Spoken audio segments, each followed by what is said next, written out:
గోదావరి జిల్లాలో అల్లులకు పిండి వంటల మర్యాద సంప్రదాయమే. అయితే ఈసారి ఆ సంప్రదాయాన్ని ఇప్పటి వరకు ఎక్కడా లేని విధంగా మరో స్థాయికి తీసుకెళ్లారు. బిఆర్ అంబేద్కర్ కోనసీమ జిల్లా పోలవరం మండలం బాణాపురం గ్రామానికి చెందిన రాయపూరెడ్డి రాజా దంపతులు ఇంటి అల్లుడికి ఊహించని రేంజ్లో ట్రీట్ ఇచ్చారు. అల్లుడు శ్రీకర్ తెలంగాణ రాష్ట్రానికి చెందిన హైదరాబాద్ వాస్తవ్యులు కావడంతో వారి లెవెల్కు ఏ మాత్రం తగ్గకుండా పండుగ విందు ఏర్పాటు చేశారు. ఏకంగా 150 రకాల పిండి వంటలతో విందు భోజనం వడ్డించి సర్ప్రైజ్ చేశారు.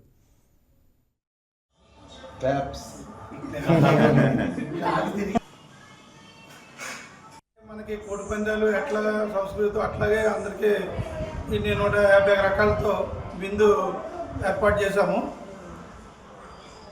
చేసి మన కోనసీమ సంప్రదాయాన్ని కొనసాగిస్తున్నాం.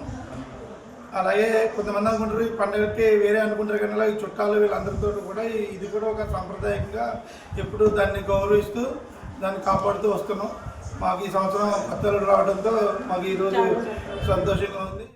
ఈసారి మా అమ్మాయికి మ్యారేజ్ అయిన వల్ల మా ఇంటికి కొత్తల్లుడు వచ్చారు, కోనసీమకి తీసుకొని వచ్చాము. అతనికి పొద్దున్న నుంచి ఇంకా వంట చేసి 150 రకాల విందు భోజనం పెట్టాను.